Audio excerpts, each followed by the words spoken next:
Ladies and gentlemen, karibuni tena yet again to At His Feet podcast. This is a new segment, and we are very new to your faces. Some of you guys who know us, we are not very new. I am old, very old, as some would want to say.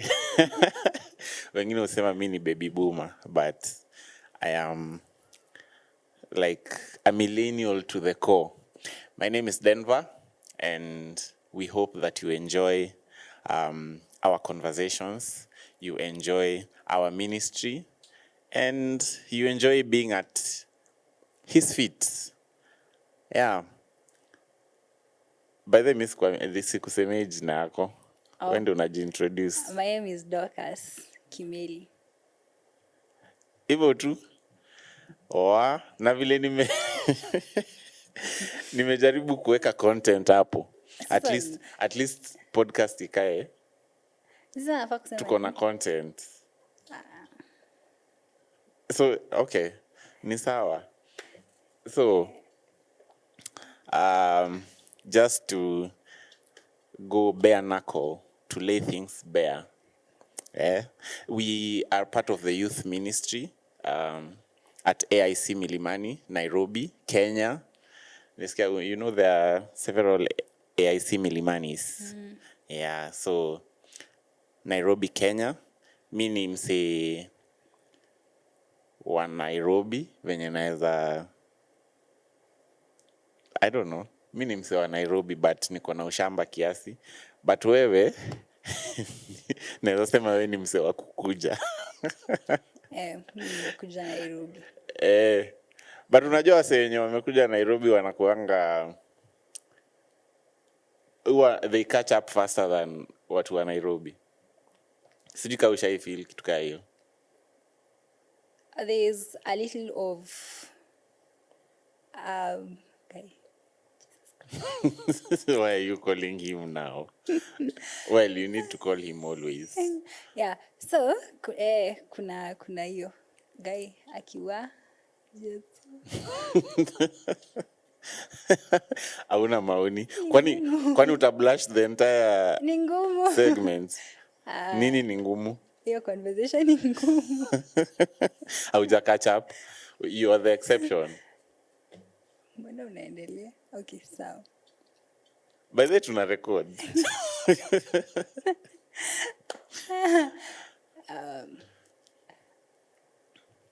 Naweza sema nime catch up. But I think on a different level or a different path, because everyone has a different background and different thoughts or different approaches. So ule mtu mwenye amelelewa Nairobi will probably have a different perspective towards life as compared to mtu mwenye amekuja Nairobi. So when we meet in a specific place or confined in one environment, I think that difference might come out. Siwezi sema like umempita, but the difference is there. So sasa maybe in your case, nini likuleta Nairobi? Unajua wase wengi ni shule inawaletanga Nairobi. Some ni kazi. Wengine ni shule alafu ika-connect na kazi. Yeah. Wengine wametembelea relatives and then they decided to stay. Oh, so for me, I think ni shule, then kazi. Okay. Yes, because I came to UN, then after UN, nimekuwa to Nairobi. UN. Yes. Okay. University. You didn't have to say that. But sasa, okay, for us, the thing that connects us is that we are part of the youth ministry here at AIC Milimani. But there are several ministries within church, and all of them play a key role in maybe shaping us as human beings, how we relate to one another, even out there. So how do you juggle ministry within church, like uko kwa ministry ngapi zenye unaweza sema you're involved? Kwa sababu tuseme kama mimi naweza sema mimi niko kwa youth ministry, of course, and of course privileged to be a youth leader, in charge of events. Okay. I hope by the time you catch up with this podcast, you would feel like it's very eventful. Yeah, so sisi, not sisi, mimi, niko kwa youth ministry, niko kwa Hill Voices Choir. Not that I sing, wale watu wenye hawajaniona nikiimba, not that sijui kuimba, but pia nasaidia in terms of their media perspective. Then by default niko men's ministry, but I try and balance them out. But maybe before hata niseme how I do it, maybe sijui wewe uko kwa ministry ngapi? I think I would say actively 2, 3 maybe, because 3. you're ladies ministry, but there I am a faithful member. Yeah, there's a time I used to serve, but nilichuja for so that I am able to serve in the youth. But in the youth, I am actively in the media. I am specifically, I'm more into communications and content creation. Sometimes we do manage the accounts, but we have a team that do that. Then also discipleship. So discipleship iko in twos. There's high school and then there's Kuza, which is like the discipleship within the youth ministry. That is where I am actively serving in. Yeah, so I think it's these 2 actively. Yeah. Well, for me, I think you have highlighted something. Pia mi nakwanga kwa media, but I think Nani Frank anaweza chew a bone with me. Even though sometimes Nico on, Nico off, but I don't know. I can do better. But also pia niko ropes. So ropes is a mentorship program for wale watoto wenye wako in their last year of primary education. So we try and mentor them through life issues and also maybe, not maybe, like mainly spiritual matters. Because now they are transitioning to teens, you need to get them ready to face teenagehood. Yeah. So that's about my involvement in ministry. But then, how do you strike a balance? Sometimes, you can have a lot to do, demands. You have said you're very faithful in the ladies' ministry. But then, what if you have 2 demanding issues kwa ladies and then also kwa your discipleship? I think the whole idea of fellowship, I'm a service, let me start with fellowship, is to enjoy. So that you're not doing it because you have to, but because you want to and also you can. So balancing the 2 comes with a lot of just the desire for fellowship and also to be effective in service. So if discipleship has something that is more demanding or that requires my attention more at a specific time, then I'll choose to do that at that particular time. But we also work with a group of people, we work with teams, we work with like members of the church, so you can always delegate. Si lazima ukwe kila mahali kila time. So nataka kusema hakuna siku yenye umekuja church kuserve na umekuja tu, like it's not because you love it, like you love doing what you do in church, but because you have to fulfill your obligation. I think first of all, it's a responsibility like volunteering to serve or committing to serve is now becomes a responsibility when you have taken up that role.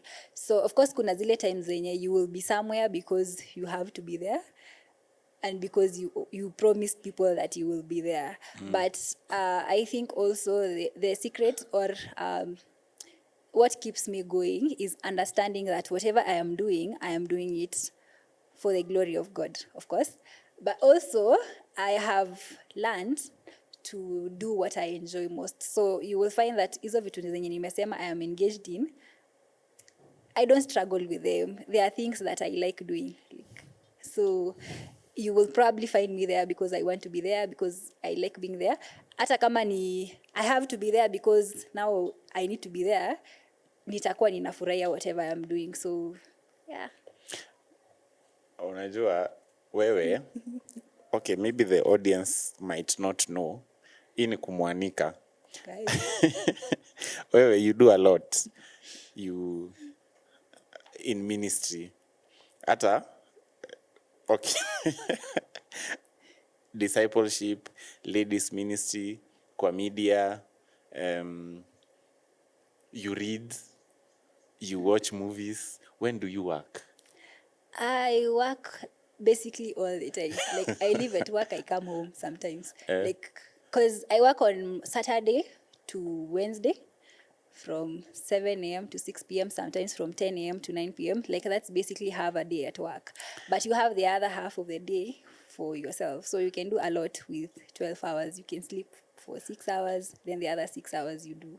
Saturday to Wednesday. Mmesikia. So huyu akujangi church on Sunday. Si umesema Saturday to Wednesday? Ni ukweli batiko useme.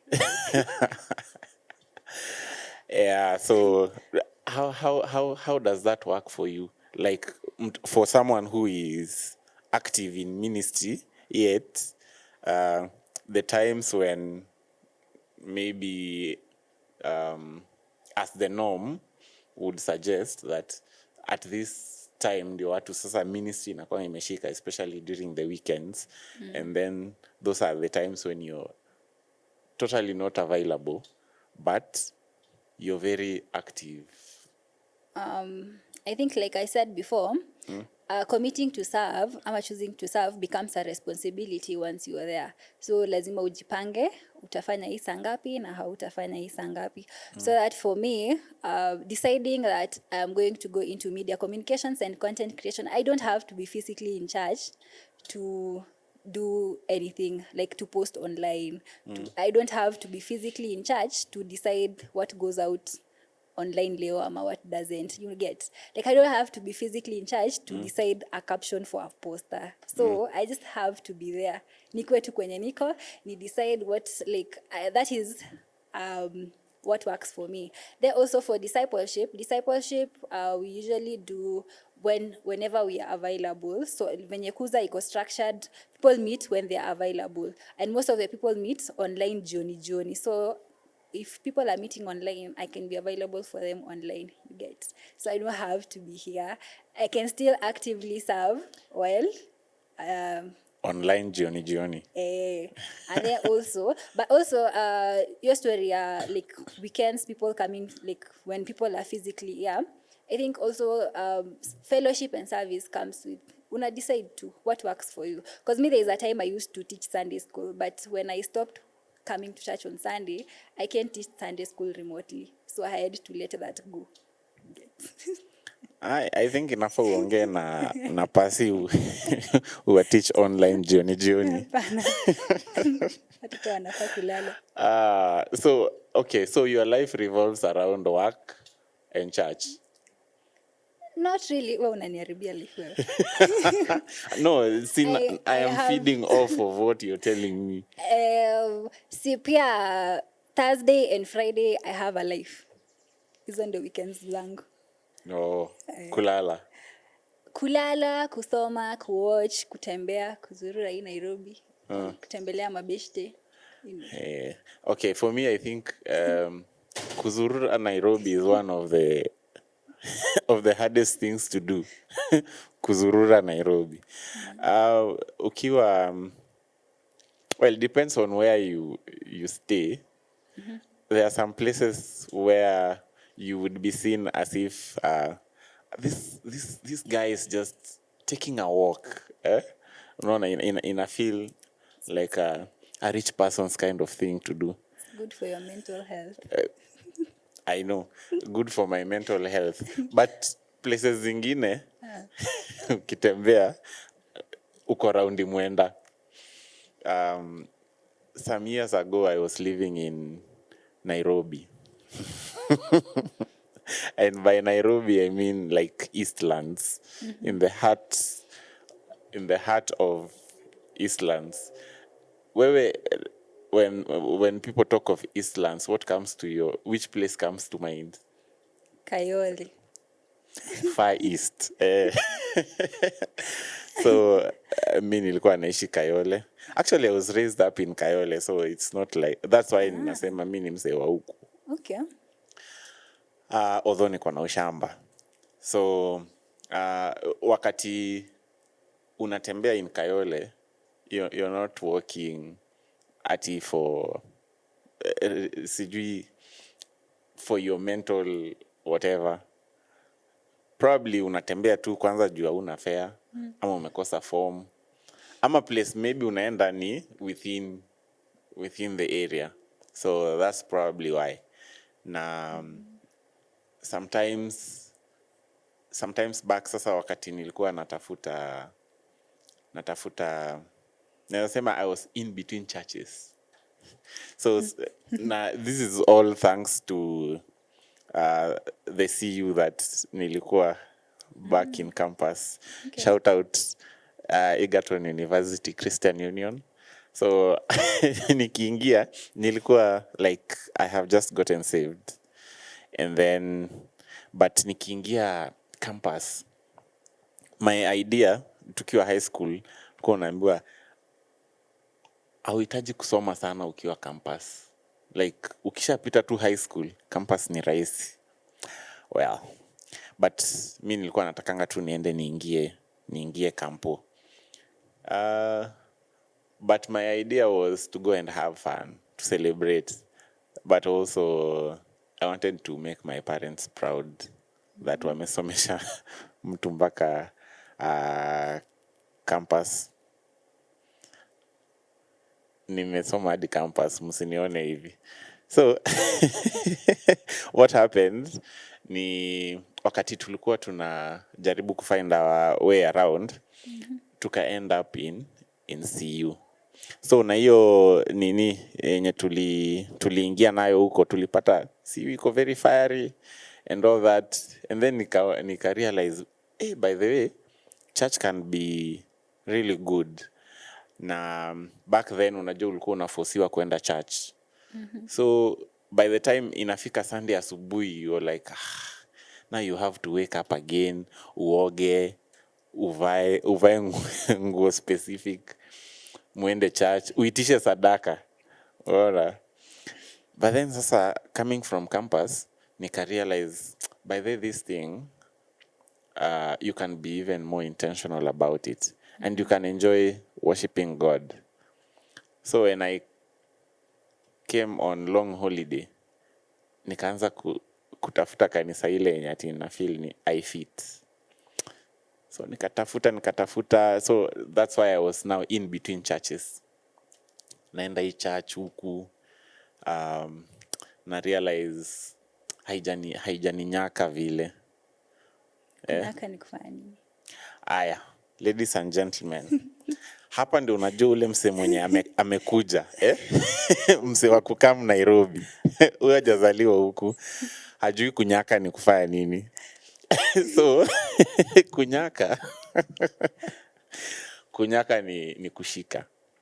Like haijanishika. So hata wewe ukikatiwa na unaingia box, ni kama huyo mse amekunyaka. Unaona? So sikuwa na feel ni kama kuna church inaninyaka hiyo time. By the way, nimekufunza something unawezaenda kushainia nayo watu. So hiyo kujaribu find my way around, I ended up here. Of course, there's a friend of mine who brought me here, Shout out Steph. So hizo nini times zenye nilikuja hapa nika realize youth ministry is different. Unajua huko nilikuwa like najaribu kufit in kila mahali. Unaingia kwa wazee hapo, unaingia kwa praise and worship. But yeah, and then sasa nika realize youth ministry is different huku. I don't know if that is what sasa maybe wewe kama msee wa kukuja umekuwa kijijini, umekuja mjini, difference yoyote umerealize ya youth ministry from kijiji na jijini? Kwa sababu mi sasa like nimerealize from Eastlands huku, and of course pia nikiwa Ocha. Zile times zenye nimekuwa Ocha, which is a lot. Okay. So, I think for me, the difference between youth ministry ya Ushago na youth ministry ya huku, youth ministry ya Ushago starts as early as 12, I think, or 12 or 13, because unaona ngojea Ushago, 12 or 13 hii ni time ya noon to age as in 12 years old or 13 years teens basi kwa sababu okay mimi church kwetu Ushago najua kuna Ushago zenye ziko na teens ministry. Ours we don't have teens ministry, so as soon as you're done with Sunday school, which basically means as soon as you're done with KCPE, when youth, so youth ministry ya Ushago iko na teens, of which difference ya huku ni here we have a teens ministry, so difference in age, in terms of age, but in terms of like the experiences are almost quite the same, not really the same, but santanzaji. So mimi kutoka Ushago nikakuja tu Milimani. That would have been a huge shift. Even though kuna watu wengi wame make such a shift, like wamekuja tu kama like baptism by fire. My point is mi pia nilipitia CU. So for me when I came to Nairobi, I think in 2015, I came to Nairobi in 2015 around April. Between 2015 April and 2015 September, before ningie campus, sikuwa ienda church in Nairobi. So nilikuanga tu kwa nyumba. Nilikuwa nasikiza church service kutoka kwa nyumba zile zenye watu walikuwa shaenda online. Hapana.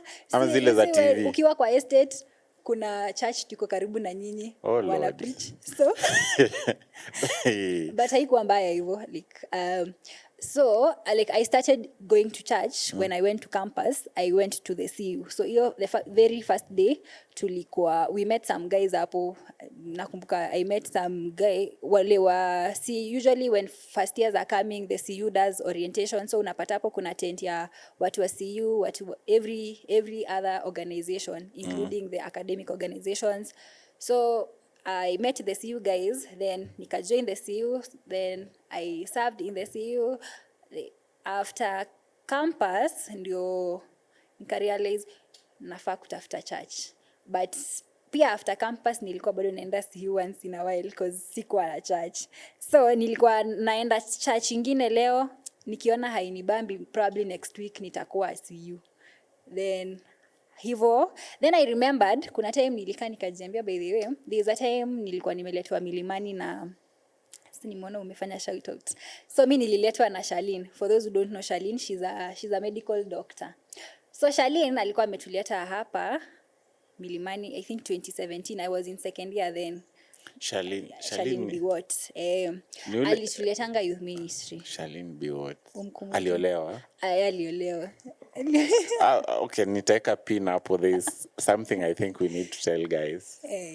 Not that ati pia minaenda kuoa sahi, but well.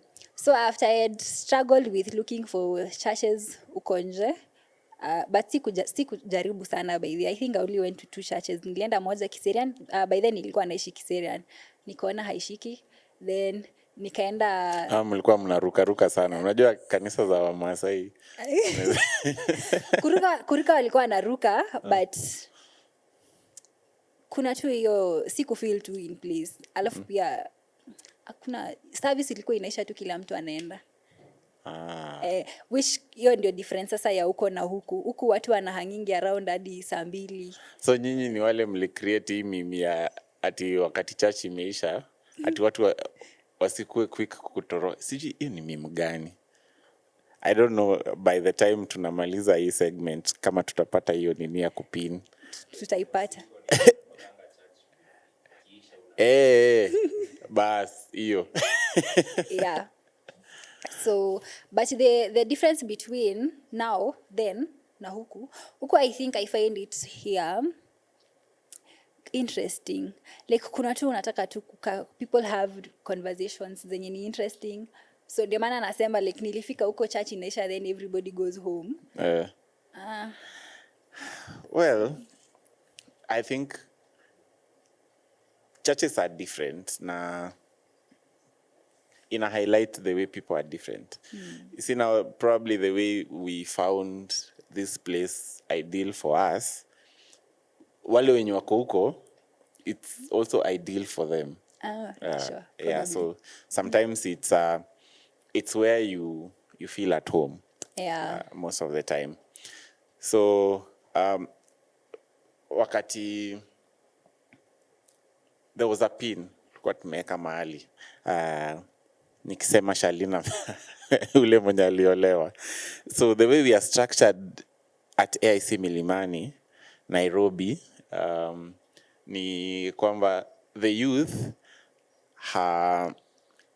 comprises of young people below 35 years old who are not married.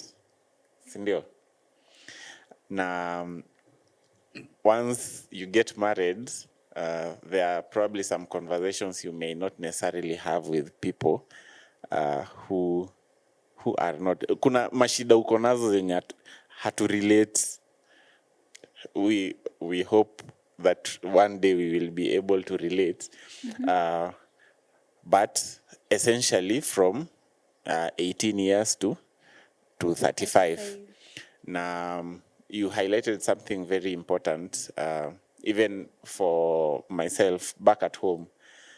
Now, the youth ministry, the way it's set up, more or less the way you have said about your home church, where after class 8, mtu anafeel ye ni msee mzima. So, ye ataanza kuattend like church ya wazee. But sasa, for us, sasa the difference ni, I don't know if it's different ama maybe from your end, maybe you did not highlight. But unapata hata wase wenye wameoa, hata even beyond 35, wanakuwa considered as youth. As long as you look youthful, like you're part of the youth. Like, even my mom has served in the youth ministry, like for, like, from the point mi nimekuwa conscious about church. Yeah, so ukisikia leo ni youth ministry, wana serve. So unawaona tu hapo. And then you're like, mom, you're older Is than it that 35. the youth there are not prompt to service? Ama like what makes now your mom serve na wewe ni youth? Mbona By the way, we are serve? not having a conversation about my mom, but what happens is most of the youth, kama venye umesema kwenyu, they are young and they're in school. So when they're in school, unapata we don't have a lot of them around to do stuff. Sure. So the older guys would hold the fort. I think here in Nairobi, because you'd find sasa siwe ni wakukuja huku. So jua huko youth ministry imekulak huko. But you're actively serving here, so it becomes more ideal hapa. But then inaweza kushika huko probably when you go for your Christmas holidays, ile kila mse amejaa huko.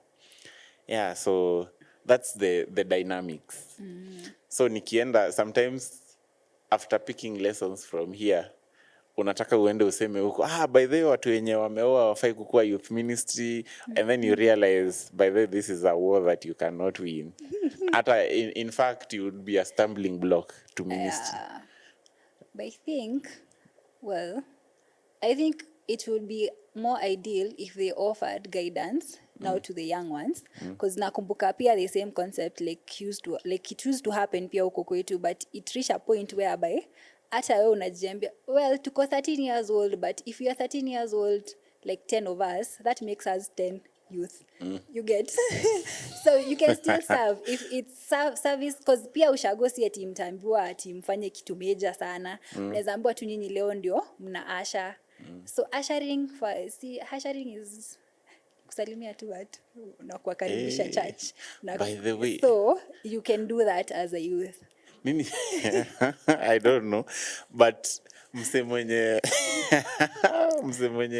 tunaendanga naye church ocha, kama if there is anyone who is watching this na tunaendanga naye church ocha, I don't remember seeing ushers. You see, for us it's and the good thing about home ni like it's a community. You more or less know each other. Everyone who comes to church, you know all of them. If someone does not come, you know they didn't come. So unapata in church si ati pia inajaa like to the brim yenye you need ushers to guide people go there and here. It's also not a very huge church. So for the youth, if they are leading in church on a particular day, they would probably be doing everything except preaching. So the preacher anabaki constant, but the rest, praise and worship, the program, actually there isn't a lot that happens. But now the good thing, after the service, your time sasa ni kukula. Tuna niningi githeri most of the time after lunch. So it motivates people to stay behind. Venye sumona umesema huku unapenda venye unabaki. So because you're looking forward to that githeri, you'll remain behind. So it helps. Sasa hiyo ndio difference ya ushago kwenu na ushago kwetu. Ushago kwetu ni elite. Ni elite. Elite na tunakwanga hadi na ushering. Ilifika point pia tukasema watu wasikuwa wanatupea githeri. Because ukipika githeri watu hawatakula. Like mtu aoni mbona akule githeri church na anaenda home kukula githeri. So we had to do something better. Ni groups of ushago imesemwa hapo. Well, anyway, I think through our interactions in terms of fellowship kwa youth ministry, you realize that you have very different kinds of people. And now the good thing about this place is that kuna nyinyi sasa wase wa kukam, and then sisi wase wa huku, and then kuna wale wase. Now unaona sasa kama mimi nimetoka Eastlands, and then wewe umetoka ushago, but haukai nika umetoka ushago anymore. Aya, kuna wale watu wenye wametoka like uptown kabisa. Well, I mean like wewe unaweza blend in na wase wengi. So ule mse amekuja na ushamba kiasi, una relate na even though unakwanga na mse akingoa you notice. Even ndio sasa pia nasema wase wakukamu wanakwanga, there is a way they catch up haraka, and they are a little bit aggressive and faster. I don't know if it's luck ama pia watu wa huku wanakwanga wamerelax sana. So kuna nimesema watu wa Eastlands, watu wa ushago like deeply entrenched, and then wamekuja, and then kuna watu wa uptown, and then you have now that kind of a mix around, and then people are relating in many things, in doing ministry together, in even just having good relationships in terms of being friends. And that's, I think, what attracts me most about youth ministry within. And hopefully, when we even transition to other ministries, when we look back and say that we served in the youth ministry, tunaweza sema that by the way I enjoyed my time nikiwa youth. True. Na by the way, anaitwa ni Frank ni not no, ni Noble. Glorious Marriages. Ni wagani wanaenda retreat? Wote same place.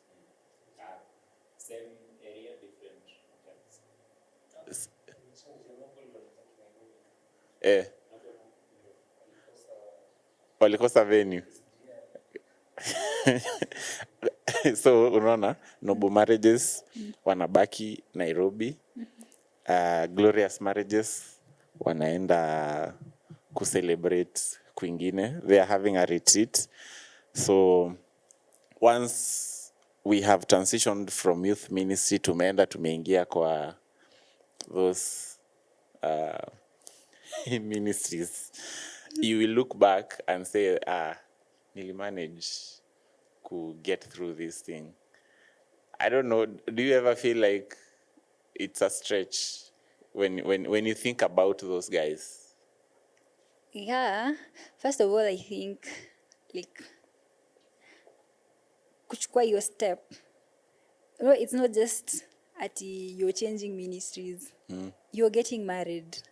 You're committing to Ni someone. life ina happen. Ni life ina happen, and it's your own decision. Like niwe tu umeamua, this is the one I want to be with for the rest of my life.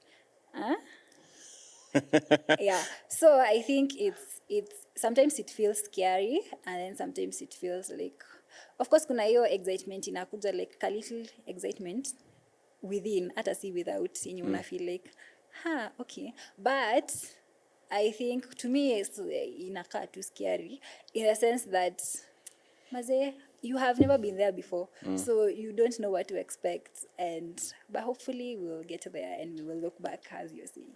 Youths most of the time they like hizo conversations za relationships. I don't know. Very true. I don't know why, we just like them. So unajipata recently tumekuwa na night out. Na maybe for those who would like to know, within our youth ministry, a night out si sleepover, ni time yenye wase wanakuja you have like a whole kesha in church, but it's just talking. You discuss different issues in life, nini. But sometimes even if you brought a topic about financial management, somehow watu wataitwist mpaka ikuje kwa relationship. Financial management in relationships. Utasikia ati Marriage. kama si madem atungekuwa tuna lose pesa haraka.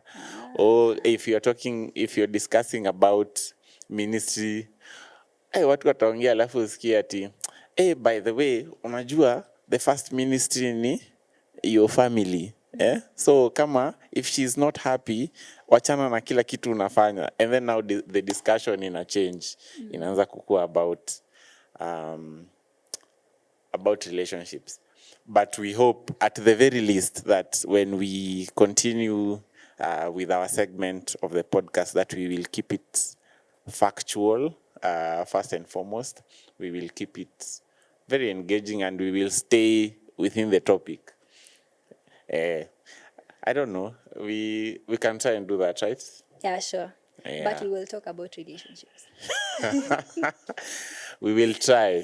I am not an expert, but we will try and also bring in guests who are love doctors, those who are experienced, those who have opinions, even if they are not experienced, and just to get their views. Yeah, sure. Maybe in a nutshell, what is your view about so you want to talk about it No, I don't. now? No, not now. Okay. I have no opinions. I have no experience. I only have hope. You have hope. I have, yes, hope. Yeah, hope is the last thing you need. If you lose everything, don't lose hope. Yeah. Yes, ladies and gentlemen, I think we would say that we have tried to introduce you to ourselves, and hopefully with time we will be able to bring you topics that you enjoy.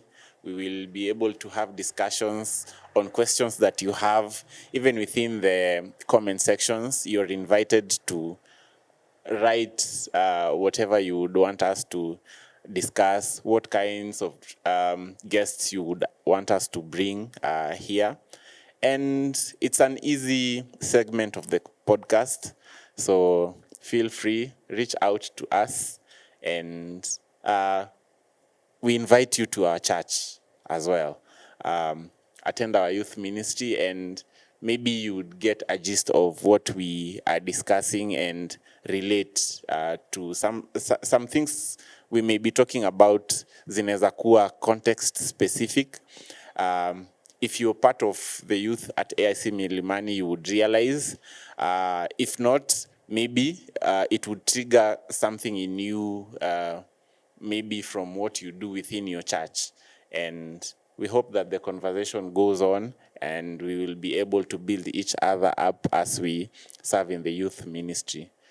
Yeah, so Denver has been my name. I don't think I'll It keep... has been your name, kwani it's going to change. Unajua hii ndio part yenye tuna close sasa. Na vile nilikuwa nataka kujiappreciate vile I have been doing a good job to close this segment, but it is still my name. Yeah, sitakuwa nikijiintroduce kila saa, but with time we will be able to satisfy your needs in terms of conversations, and you will also feel at home listening to us. So karibuni tena na tena. Yes. By the this is the first one, ndio maana mnaona tunajaribu kujitafuta. Tunatoa rust. You have something to tell them? No. I think I have said enough for today. My name is Dorcas.